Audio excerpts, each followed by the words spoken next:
from the book of John chapter 6. John chapter 6, John chapter 6, John chapter 6. John chapter 6, John chapter 6, John chapter 6. From verse 9. I'll start from verse 8. One of the disciples, Andrew, Simon Peter's brother, said unto him, there is a boy here, which has 5 loaves and small 2 fish. But what are they among so many? And Jesus said, make the men sit down. Make the men sit down. Make the men sit down. So instruction yakapiwa vanhu naJesu, yakapiwa vadzidzi kuti vataurire vanhu, ndeye kuti taurirai vanhu vagare pasi. People were hungry. Zvinhu zvaivapo zvaonekwa chingwa 5 nehove 2 dzine mukomana zvishoma. Jesu audzwa izvozvo kuti zviripo hazvikwani, 5 loaves ne 2 fish. Ndokubva ataurira vadzidzi vake kuti taurirai vanhu vagare pasi. Vanhu ndokubva vagara pasi. So chakatanga apa, it's not the feeding or it's not the miracle, but kuva obedient to the word of the one who performed the miracle. Instruction yekuti taurirai vanhu vagare pasi was not an easy message. After vanhu vacalculate vaona kuti zviripo hazvikwane, pane zvisingakwane zvisingaite, Jesu ndokubva ati kuvadzidzi vake, tell people to sit down, which means vanhu havana kugara pasi pavanga vaakudya. Vanhu vakagara pasi vaine nzara vachimirira zvichaitwa naKristu, which means Jesu wakaisa a demand of faith. Faith kugara uchiziva kuti zvatiri kugarira zvacho hazvikwani. Faith kutenda kuti gara pasi kudarika zvamunotarisira kuti chingwa ichi nehove zvingakwana here. So there was a demand of faith despite they were hungry. Bible rangu rinobva rati without faith you can't please God. Ende kutenda kusina mabasa kwakafa. So vanhu pano vari kugara pasi kwete nokuti chingwa chawanda, but nekuda kwekuti Jesu ati vanhu ngavagare pasi. So the first thing was not the miracle. The first thing was an instruction. Tell people to sit down, which means they were standing. Why were they standing? They were about to go. Shoko raparidzwa, but vanhu vakuda kuenda nokuti vane nzara vada kudzokera kudzimba dzavo. Jesu ndokubva audza vadzidzi vake kuti tell people to sit down. Uza hakuna chingapowe Kristu kuti munhu wakauya kuna Mwari, but kana wakuda dzimwe nyaya unotosimuka uchienda uchisiya Mwari wacho. Saka Jesu arikuda kudemonstrata kuti muna Mwari mune full package yezvaunotsvaka. Nyaya iripo ndeye kugara maari, kugara paari, kuteerera zvaanotaura. So vanhu vaparidzirwa shoko remweya vaguta, vagutswa mweya yavo. But because of the physical and the natural hunger, they want to move away and to go. So people were already standing. So vhangeri rauya kwavari ririkuparidzwa nevadzidzi nderekuti let tell people to sit down. So panaverenga pati, now there was so much grass in the place, so the men sat down in number, about 5,000.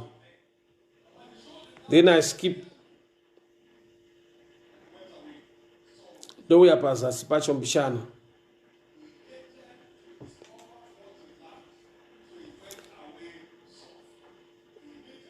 Verse 11 now.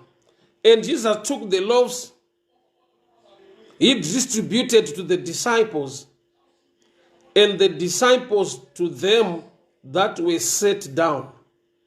To them that were set down. Jesu wakati waropafadza chingwa, anyengetera kuna Baba. He had given thanks unto the Father. He distributed to the disciples. Toda kuti one imwe key fact iri pano. Jesu apiwa chingwa, he took the loaves, and when he had given thanks, he distributed the loaves to the Father, to the disciples, and the disciples to those that were set down. Jesu apiwa chingwa, he gave thanks unto the Father. He gave thanks unto the Father. Law number 1 iri pa multiplication panapa. Ndeye kutenda zviripo. Ndeye kugamuchira zviripo. Ndeye kutenda Baba nekuda kwe provision yezvinhu zviri available. So number one key yemiracle yeupenyu hwako, just thank God neupenyu hwauinaho. Key ichatrigger the miracle ye-increase ne-breakthrough ne-favor muupenyu hwako is to thank God for what you have. Amen. Kana ndiri kunzwika panapa. Jesu paakapiwa chingwa nehove, he gave thanks unto the Father. Then he gave to the disciples. My disciples ndokutanga kugovera vanhu. So Jesu chaakatanga kuita kutenda. He gave thanks to the Father. Haasi kutenda chingwa chawanda. Ari kutenda Baba vane ability yekuwanza chingwa chacho. So ari kutenda kuva a heart of thanksgiving. Mweya wokuonga nekutenda. He gave thanks. So law of increase and the law yekutsvaga favor kuna Baba ndeyekugona kumbotenda provision iripo. Iyoyo yanzi haisi kukwana iyoyo.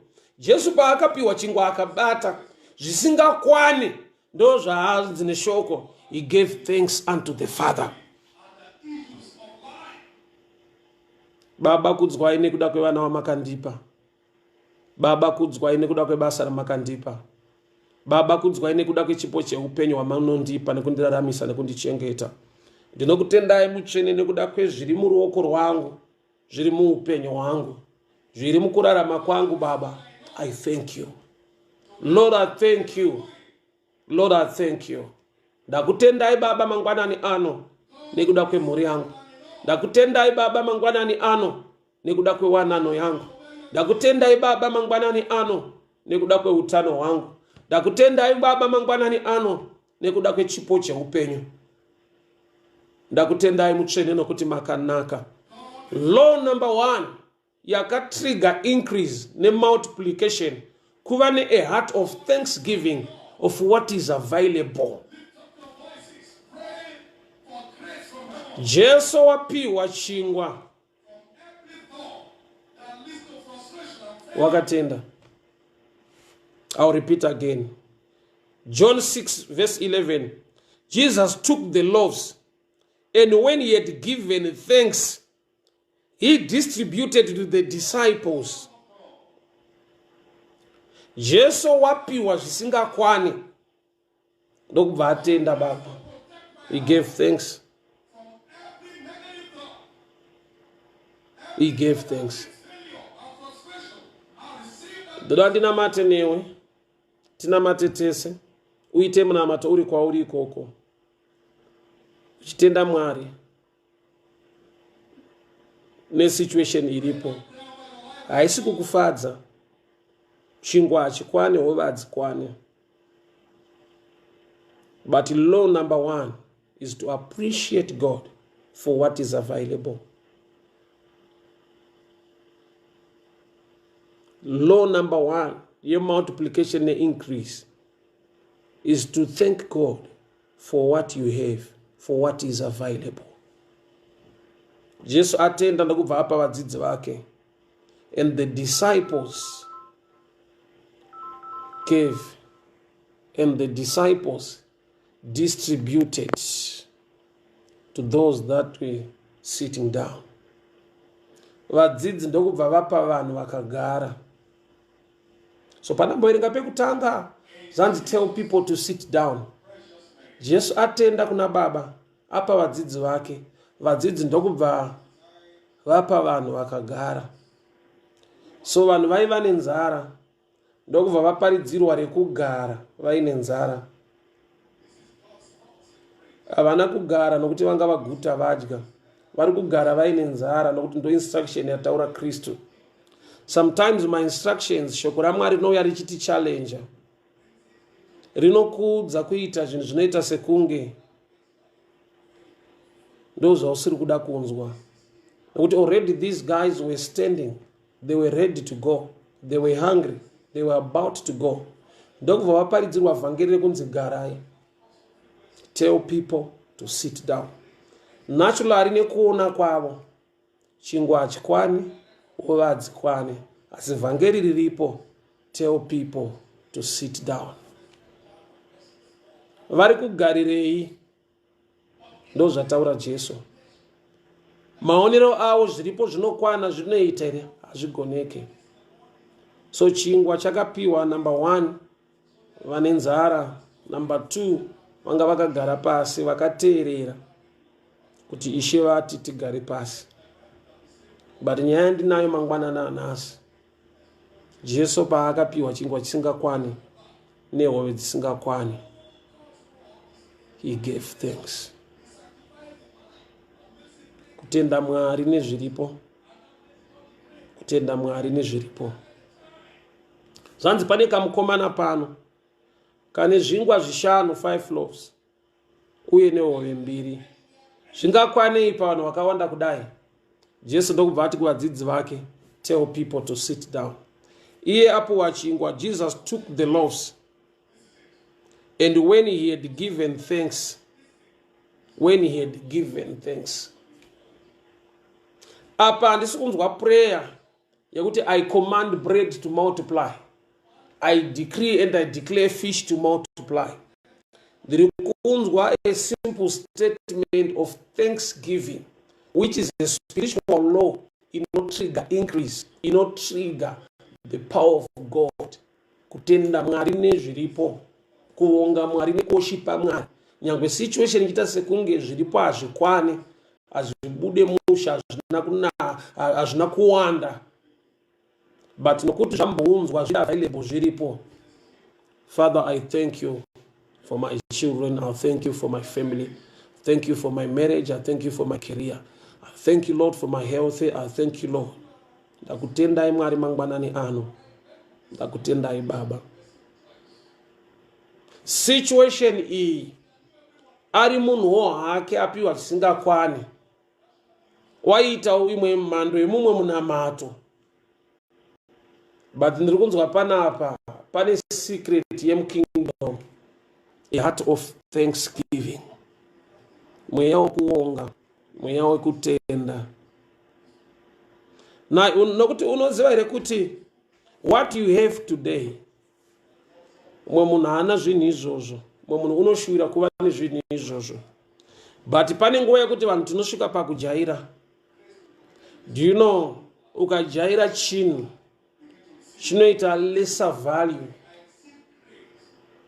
ukajaira chinhu ukava nacho kwenguva refu, chikava chako, chikava chinhu chawakajaira, the value goes down in your sight. Kwete nekuti icho chinoluza value, but the way you see things, maonero aunoita zvinhu, unoderedza kukosha kwacho nokuti unacho kwenguva refu, kana kuti to you it's easy to have it or to get it. Saka kuti uve ne a heart of thanksgiving dzimwe nguva unoonzwa kuti it's one of those things zvinhu zvinowanikwa mulife. Yet pano ndanzwa kuti Jesu chingwa chishoma, hove dzishoma, he gave thanks unto the Father.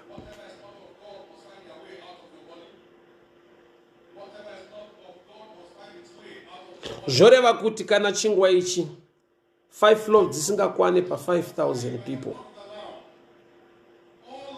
sekutaura kwaita Andrew Simon Peter's brother, kuti zvingakwanei, what are they among the so many? Kurati musi uyu vanhu havana kudya chingwa changa chine mukomana, vanhu vakadya chingwa chakabva kuna Baba chaiva nemukomana. It was a platform yekuti paitwe a thanksgiving. Jesu wakatenda, he gave thanks and distributed the bread to the disciples. Ma disciples ndokutanga kugovera vanhu.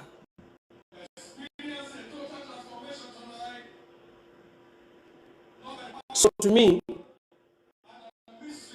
kana chingwa chaiva 5, hove dzaiva 2, to me is a shadow picture yemunhu wese ari pa this platform nene, kuti zvinhu izvi tinazvo. 5 common sense, mind yako nemaoko ako maviri ayo akazodza musoro wangu namafuta, mukombe unofashuka. Mukombe is what you touch, what you handle, zvaunobata. Knowledge and wisdom ndo inokudza zvekubata nekuita. Ropafadzo painouya kana azodza musoro namafuta, mukombe unofashuka. So this Peter, ndekuti what you think, zvaunofunga kana zvakafadzwa nenyasha dzaMwari mwoyo wakutenda nezvaunobata muupenyu. 5 loaves and 2 fish. Kana zviri izvo zvakagutsa vanhu. Vanhu vaiva nenzara vakawana zvekudya. Pakasara mabhasiketi anokwana kuita 12. 12 is a number inorepresenta the 12 tribes of Israel. Kuda kuti kurudzirwe kwako Mwari vakakupa pfungwa nezvaunobata kuti zvinze a turnaround kurudzirwe kwako. May God use you kurudzirwe kwako. Those 12 baskets are just a shadow picture of the 12 tribes of Israel. Kureva kuti rudzirwe kwaIsraeri rwaingoda munhu mumwe chete ane 5 loaves nehove mbiri. May God use you as an answer kurudzirwe kwako. May God use you as an answer kufamily yekwako. May God use you and bless you and become an answer nemhinduro yezvaichemwa nevazhinji kurudzirwe kwako. Mwari ngaakupe njere dzakazodzwa neropafadzo. Maoko ako ngaaropafadzwe zvaunobata ive mhinduro kumatambudziko. But the key andabata nhasi, a heart of thanksgiving. Jesu apiwa chingwa chisingakwani nehove dzisingakwani wakatenda. That's your prayer and that's my prayer this morning. Father, I thank you for the gift of life. I thank you for your love. I thank you for your mercy. I thank you for your favor, your touch and your blessing upon my life and my children. In the mighty name of Jesus, ndakutendai Mwari nezvamakatendera kuuya muruoko rwangu zvandinobata. Ndakutendai Mwari nezvakandikomberedza zvamakatendera kuuya muupenyu hwangu. Muushoma hwazvo ndiri kuona nyasha, kutendeka nekururama kwenyu. I thank you, oh Lord, for my children. I thank you, Lord, for what I have. I thank you, Lord, for your provision. I thank you, oh Lord, for my health. I thank you for the gift of life. Father, in the mighty name of Jesus, take all the glory, take all the praise, take all the honor. Every shortage ndakatarisana nayo muupenyu, ndinoramba ndatarisa kwa moyo, ndichikupai mbiri nekukutendai nokuti makanaka. Muzita ra Jesu Kristu Nazareta. Amen and amen.